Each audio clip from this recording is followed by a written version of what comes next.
자, 여러분 수박 한 통은 10,000원이고요. 참외는 2,000원입니다. 이렇게 나눠요. X주의 가격을 Y주의 가격으로 나눕니다. 자, 그러면요. 계산해 주세요. 몇인가요?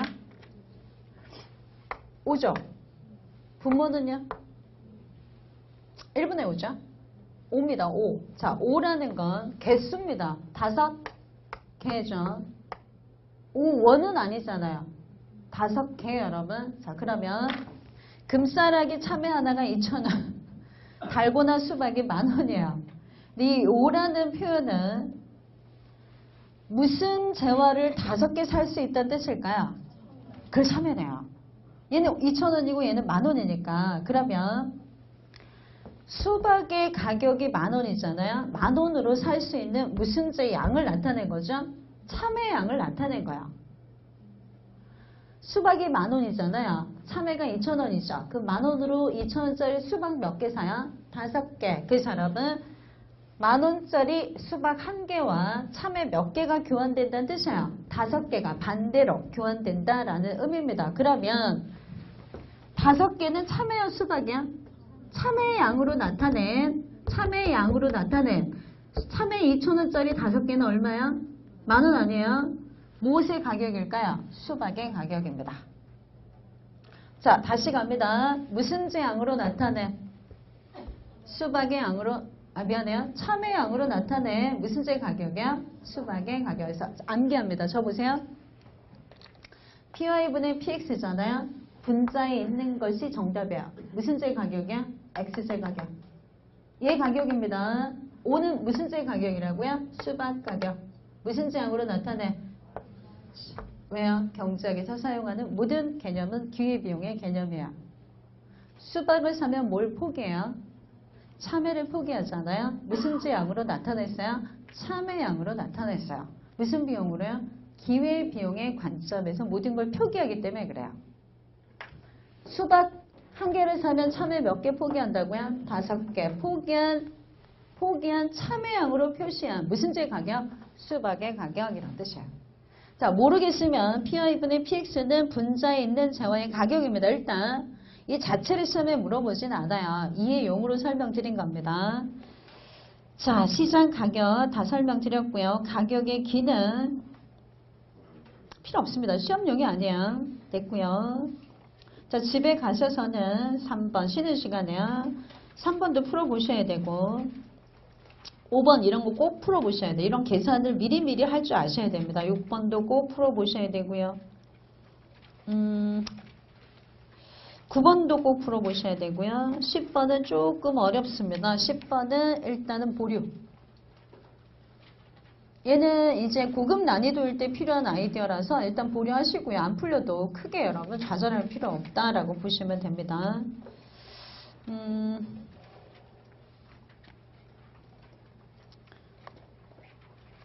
우리는 3번을 한번 풀어볼까요?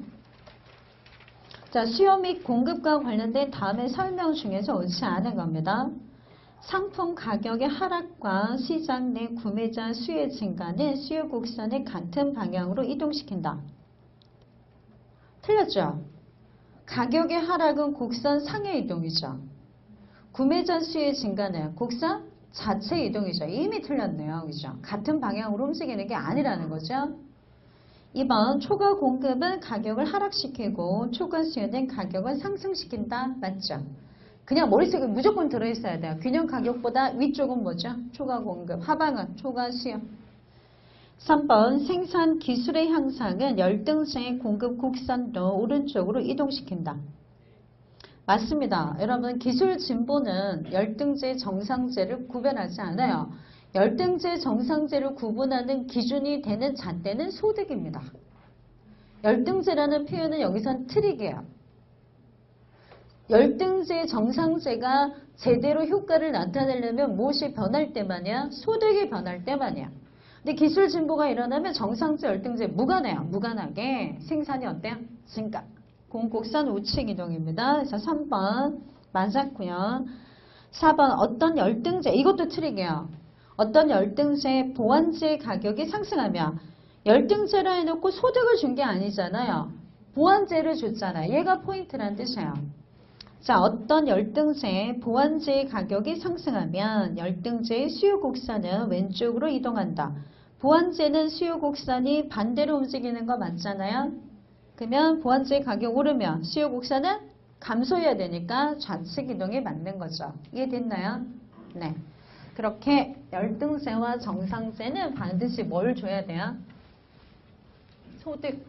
소득을 줘야지만 그에 따른 변화가 달라지는 거지. 여기처럼 보완제의 가격의 변화 이런 거는 열등제인지 정상제인지 무관합니다. 자, 그 다음으로 넘어가기 전에 연습 한번 해볼게요.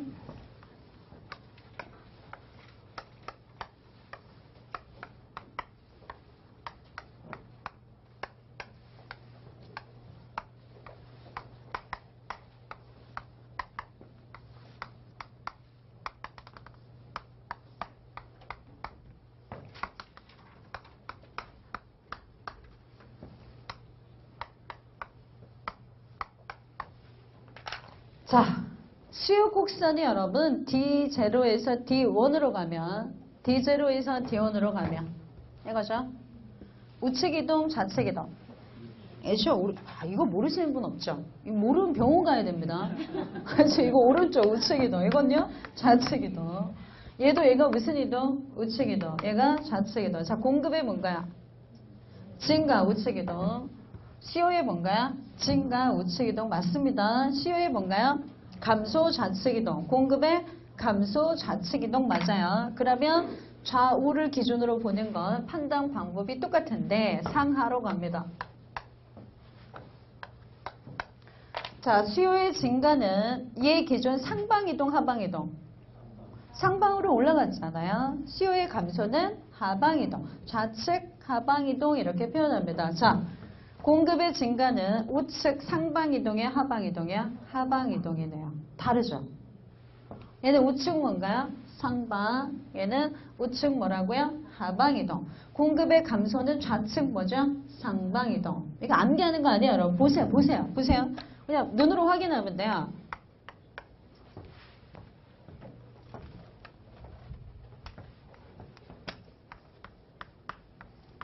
우측 이동인데 떨어졌잖아요.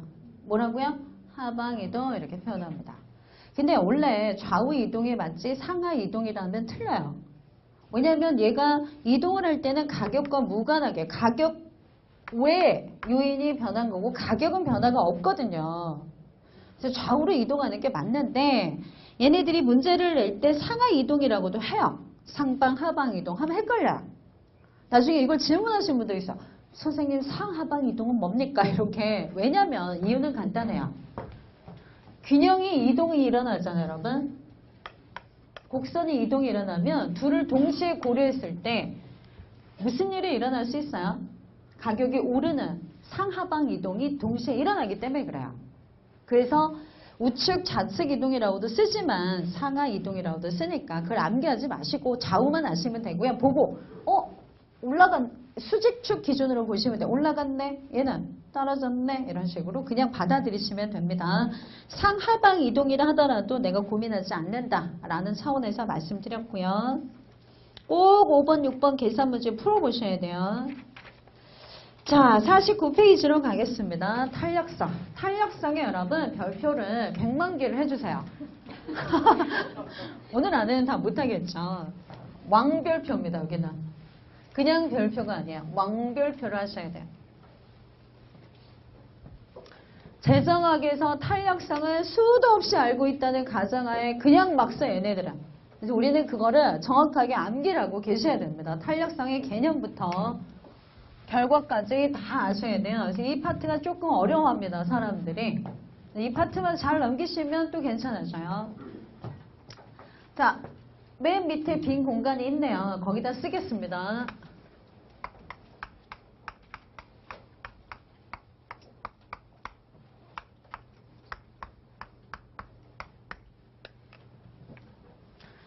수요와 공급 중에 뭐가 더 중요하냐? 그러면 수요가 훨씬 중요합니다. 소비자들이 어떻게 행동하는지 관심 가지는 게 기업이고요. 기업이 봤을 땐 소비자를 보는 거 아니야? 이거 보는 거죠. 자, 우리가 지금까지 배웠던 게 이 가장 중요한 게 요 수요함수 영향을 미치는 세 개의 변수에 관한 걸 봤고요. 가격이 변하면 수요량은 어떤 방향으로 움직이나요? 같은 방향, 반대 방향. 반대 방향. 그럼 부호를 음수로 씁니다. 얘는 수요량의 변화인가요? 수요의 변화인가요? 수요? 그쵸.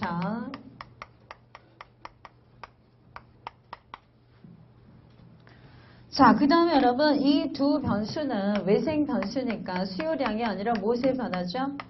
그쵸. 수요의 변화입니다.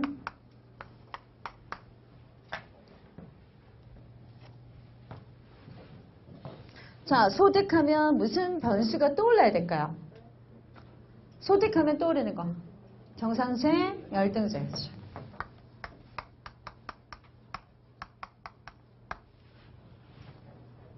자, 정상세는 소득이 증가하면 수요가 증가, 같은 방향, 그죠? 플러스. 열등세는 소득이 증가하면 수요가 감소, 반대 방향.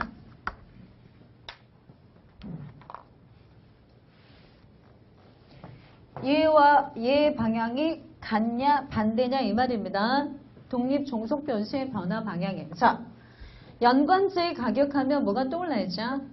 대체제, 보완제.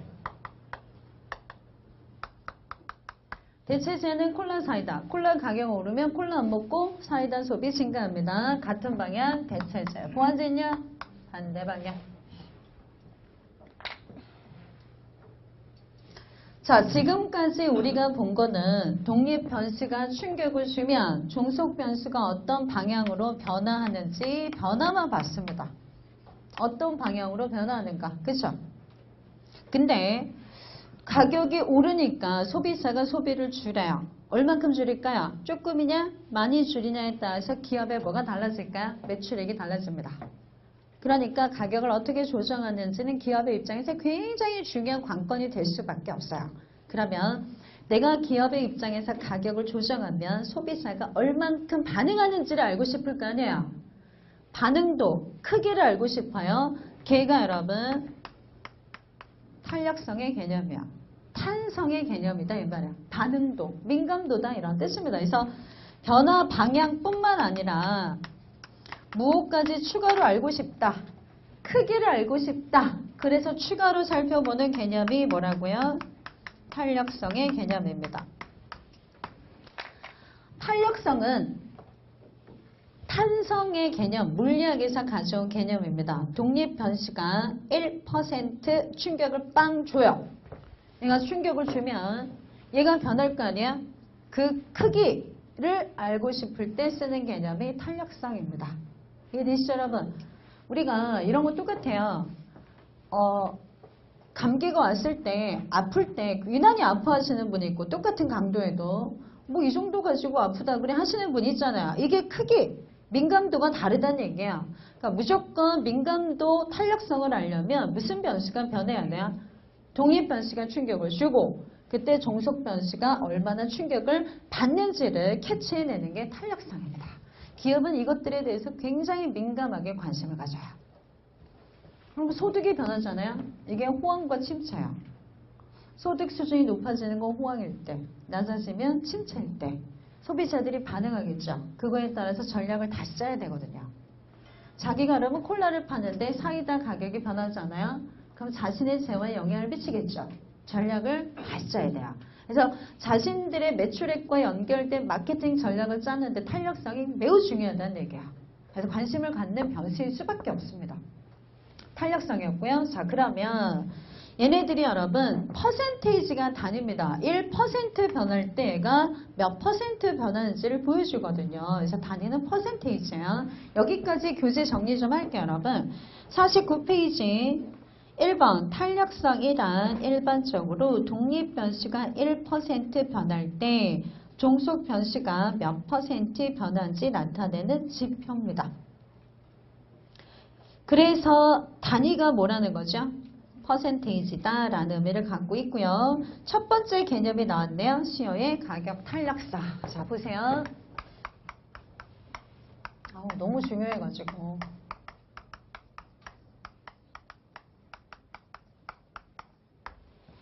자, 천천히 설명을 드릴게요. 중요하고 어려우니까. 수요의 가격 탄력성은요. 식을 어떻게 쓰냐면 가격의 변화율 분의 분자가 뭐냐면 수요량의 변화율입니다.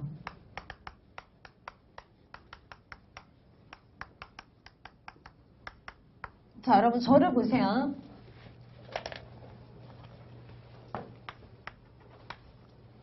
자, 이 분수를 읽을 때 우리나라 사람들은 분모를 먼저 읽나요? 분자를 먼저 읽나요?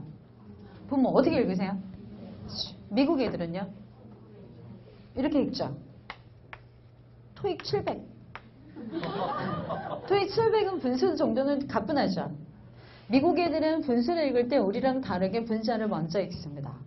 그러면 얘네들은 분수를 읽는 표기법에 따라서 여러분 글자를 그대로 읽는 거예요. 분수잖아요, 여러분. 뭐부터 읽어요? 분자부터. 수요의 무슨 탄력성이야? 가격 탄력성. 그걸 그대로 여러분 읽은 거예요. 그래서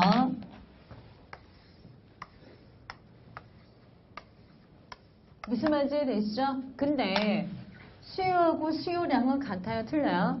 다릅니다. 그러나 탄력성에서는 변화 방향이 아니라 크기를 원하잖아요. 그러면 크기라는 건 뭘로 표시가 돼야 돼요? 양으로. 이해되세요? 여러분 수요가 변해도 양이 변해요? 안 변해요?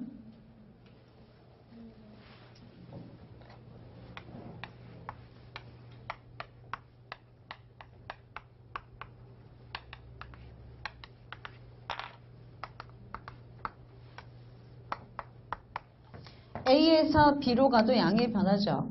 A에서 C로 가도 양이 변하죠. 탄력성은 무엇을 찾는 거야? 양의 변화. 크기. 그러니까 수요가 변하든 수요량이 변하든 의미가 같아요. 탄력성에서는 그 둘은 구분하지 않아요. 같은 개념으로 봐요. 근데 개념을 쓸 때는 간단히 쓰고 싶을 거 아니에요? 여러분 수요량의 가격 탄력성이 읽기 쉬워요. 수요의 가격 탄력성이 읽기가 쉬워요. 수요가 읽기가 쉽잖아요.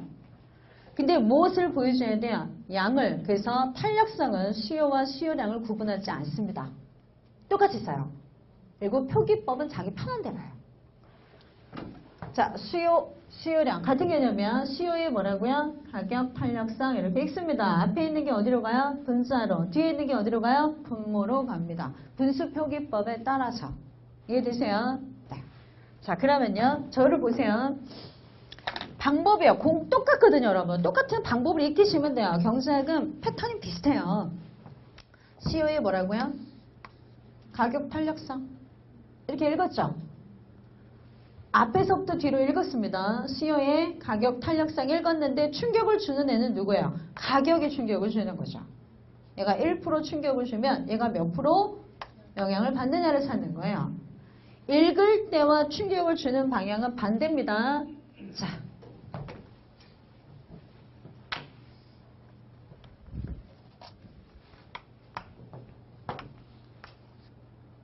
소득이 충격을 주면 수요량에 영향을 받겠죠. 어떻게 읽을까요? 수요의 소득 탄력성.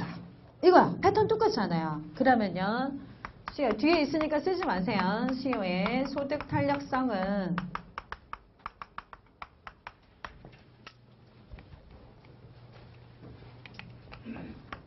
자, 분모 읽어주세요. 그렇죠. 소득의 변화율 분의 분자는 뭘까요? 수요량의 변화율 이렇게 읽는 거예요. 똑같습니다. 그게 몇 페이지에 있냐면 그거부터 미리 좀 보고 말씀드릴게요. 61페이지.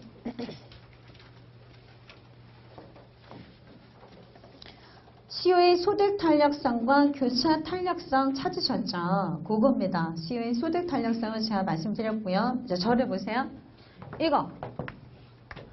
자, 정확하게 얘기하면 연관제 가격이 해당 재화, 연구 대상의 재화는 무조건 종속 변수입니다. 우리 얘를 연구하는 거야. 얘는 충격 주는 요인들. 자, 연관제 가격이 해당 재화의 수요량에 얼만큼 민감하게 영향을 미치냐를 보고 싶어요. 그러면 수요에 뭐라고 읽어요? 연관제 가격 탄력성이라고 읽어야 돼요. 너무 길죠? 두 글자죠. 두 글자죠. 얘도 두 글자로 운율을 맞춰요. 연관제와 해당제와를 동시에 본다. 교차해서 본다. 그래서 교차 탄력성이라고 표현을 씁니다. 교차 탄력성은요. 연관제의 가격과 해당제와의 수요량의 관계를 봅니다. 그래서 수요에 뭐라고 쓴다고요? 교차 탄력성. 자, 교차 탄력성은 여러분 헷갈리지 않도록 잘 보셔야 돼요. 분모로 들어가는 아이가 뭐라고요? 그렇죠. 연관제 가격의 변화율이에요. 정확하게 Y제 가격의 변화율이라고 써줍니다. 그리고 무슨 제 수요량의 변화율인가요? X제 수요량의 변화율이다. 이렇게 함수를 보고 이해해 주세요. 교차 탄력성도 다 함께 하셔야 돼요. 계속 나와요. 교차 탄력성이 양수냐 음수냐 재정학에서 이렇게 따라다녀요. 그러면 교차 탄력성이 뭔지 설명도 안 해요. 재정학에서는. 다 배운 거니까. 교차 탄력성이 양수입니다. 그럼 이 식이 생각나야 돼. 아, Y제 가격의 변화율분의 X제 수요량의 변화율을 말하는구나. 이게 생각이 나셔야 된다는 얘기야. 램지의 이론에 가면, 램지라는 이론에 가면 재정학에서 맞닥뜨리게 됩니다. 교차 탄력성. 자, 이 두 개는요, 개념만 아시면 되고요. 요게 파생되는 아이디어가 굉장히 많습니다. 그래서 요거에 추가 설명하고요. 우리 쉬었다가 밥 먹을게요. 요거 잠깐만 더 볼게요. 개념만. 자.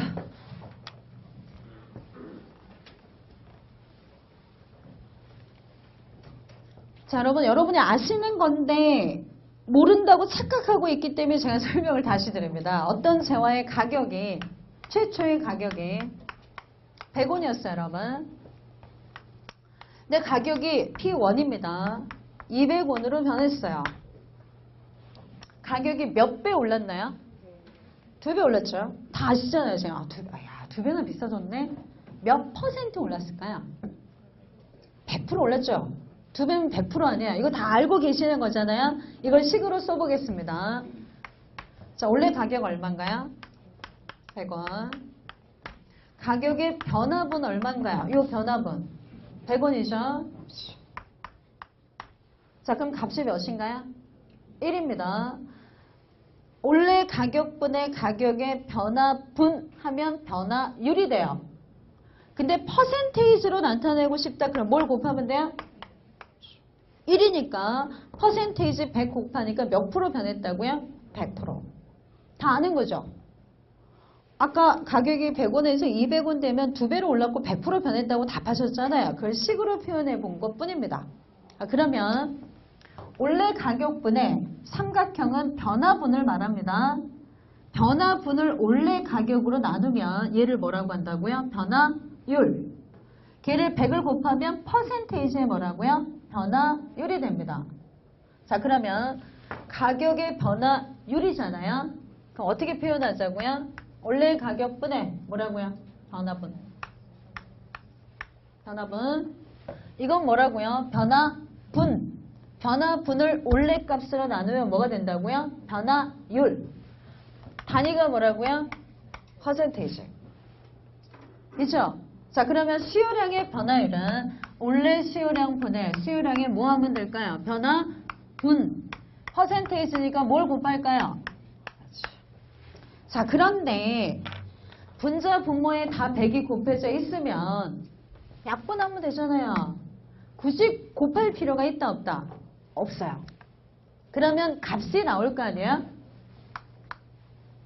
단위를 뭐라고 읽어주기만 하면 돼요? 퍼센테이지로 일관되게 읽어주셔야 돼요. 그래서 우리 교재 여러분 49페이지 보시면 파란색 박스에 위아래 100이 있잖아요, 여러분. 그걸 우리가 똑같이 약분해주세요. 없애주세요. 아, 사라진다. 그리고 맨 끝에다 저처럼 이렇게 퍼센테이지다 라고 단위를 꼭 써주셔야 돼요. 이퀄하고 마지막에 퍼센테이지.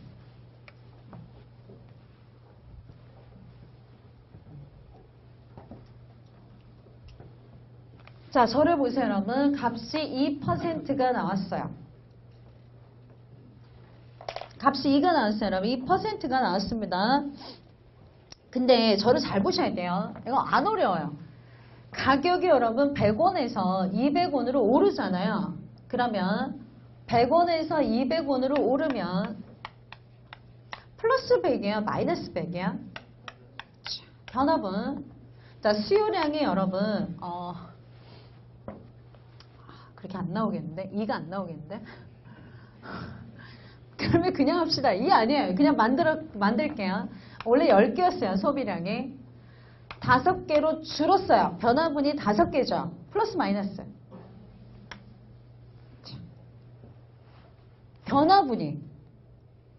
변화분이 증가하면 플러스, 감소하면 마이너스 아니에요? 그러면 수요의 법칙에 의해서 가격이 오르면 수요량은 반드시 줄어드니까 부호는 반드시 뭐가 나와요? 얘가 떨어지면 마이너스 아니야? 얘가 어떻게 될까요? 증가해요.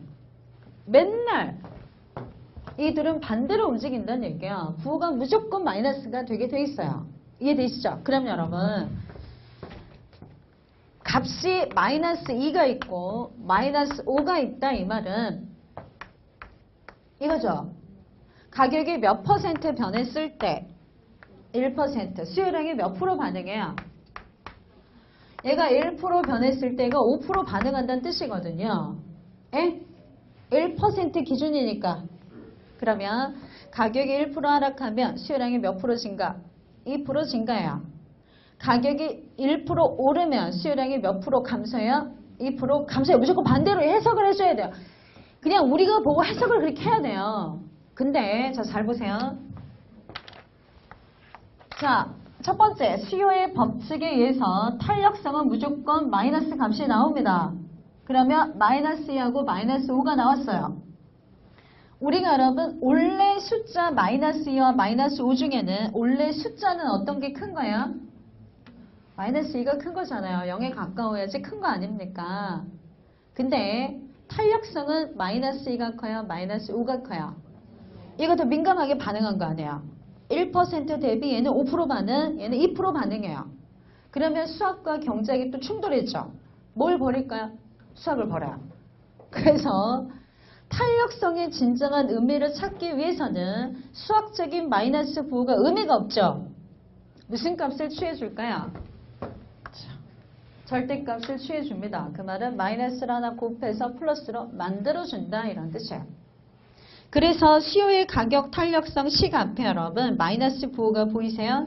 네, 그게 값이 마이너스란 뜻이 아니라 원래 마이너스가 나오니까 뭘로 만들었다? 플러스로 아예 전환시켰다. 수학을 버렸다 이런 뜻입니다. 그래서 수요의 가격 탄력성은 음수가 없습니다. 다 뭐만 있다고요?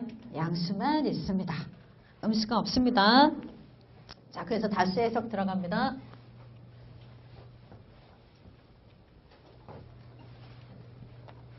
나중에 또 질문해요, 사람들이. 2입니다. 탄력성이 2예요. 이러면 가격이 1% 오르면 수요량은 몇 프로 감소해요? 2% 감소한다. 반대로 꼭 해석할 줄 아셔야 되고 가격이 1% 떨어지면 수요량은 2% 오른다. 이렇게 해석하셔야 돼요. 그럼 가격이 100% 하락하면 수요량은 200% 상승합니다.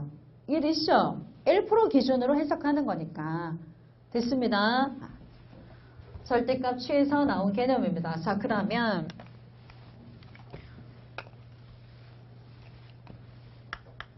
분분수잖아요. 분수로 다시 만듭니다. 분모, 분자죠. 맞죠? 자, 분모끼리 곱합니다. 델타 P 곱하기 뭔가요? 분자는요. 이렇게 되겠죠. 변화분끼리, 아닌 값끼리 따로 쪼개요. 여기 앞에 뭐가 있죠? 그렇죠. 자, 그래서 여러분 이 식을 쓰는 연습을 하셔야 돼요.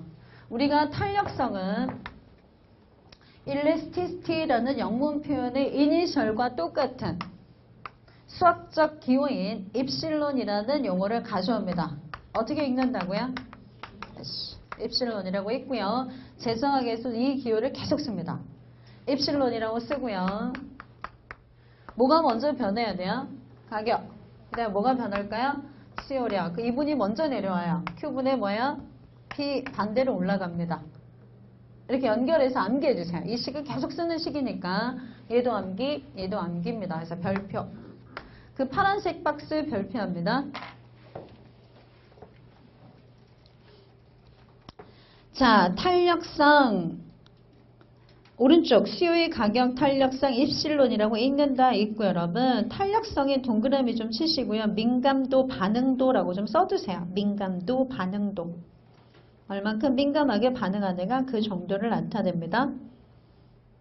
자, 특징에 여러분 동그라미 2번 갑니다. 한 상품의 가격과 수요량은 수요의 법칙에 의해 서로 반대 방향으로 변하기 때문에 수요의 가격 탄력성은 원래 음의 부호를 갖습니다. 그러나 탄력성이 값이 클수록 탄력성이 크다는 논리를 적용하기 위해 수요의 가격 탄력성은 절대값을 취합니다. 이해되시죠?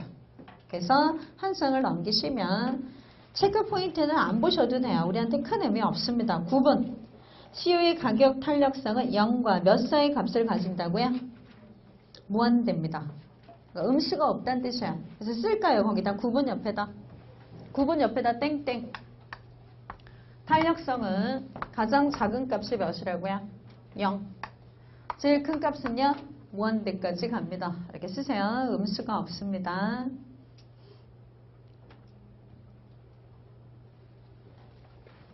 자, 어떤 걸 아셔야 되냐면 그 표에 여러분 세 번째 칸에 있는 음이 있죠. 음이. 세 번째 칸에 있는 음이 찾으셨나요? 음이. 제 발음이 좀 이상한가요? 완전 탄력적이죠? 그 전체 밑으로 박스 처리합니다. 한 번 더. 중요합니다. 그걸 암기하셔야 돼요. 세 번째 칸에 있는 거. 네, 그거 완전 탄력적 밑으로 쭉 박스를 한 번 더 처리해 주세요. 이렇게. 중요하다고요.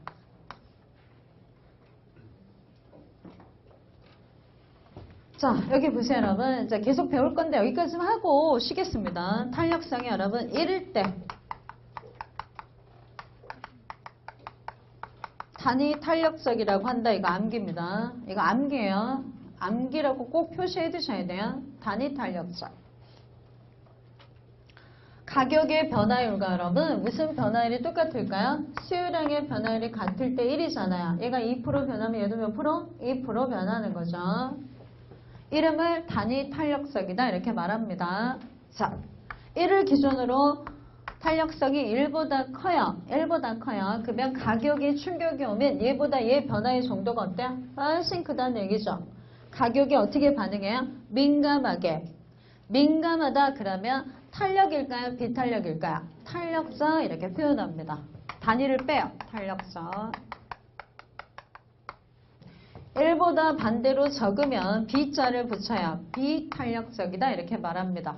여러분 고무줄하고 노끈 중에는 우리가 힘을 가면 늘어나는 정도가 어떤 게 탄력적일까요? 고무줄 이렇게 생각하시면 돼요. 노끈은 비탄력적 상대적으로. 자, 값을 0으로 만들어 볼게요. 자, 여러분 여기 보세요.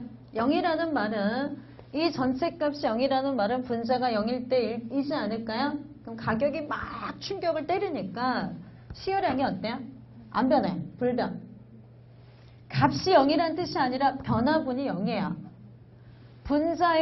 분자가 0이면 이 분자 값이 몇이 돼요? 0. 그럼 이 전체 값도 몇이 돼요? 0이 돼요. 그러면 0이라는 말은 가격이 막 충격을 줘도 수요량의 변화가 있다 없다? 없다. 이런 재화는 뭐가 있을까요? 기호품이겠죠. 네, 너무 좋아해. 가격이 아무리 비싸도 어때요? 늘 고수해. 그 재화 소비량을. 이런 게 대표적으로 탄력성이 0이 될 때겠죠. 완전 비탄력이라 그래요. 앞에 뭐 붙여요? 완전. 그치? 완전 비탄력.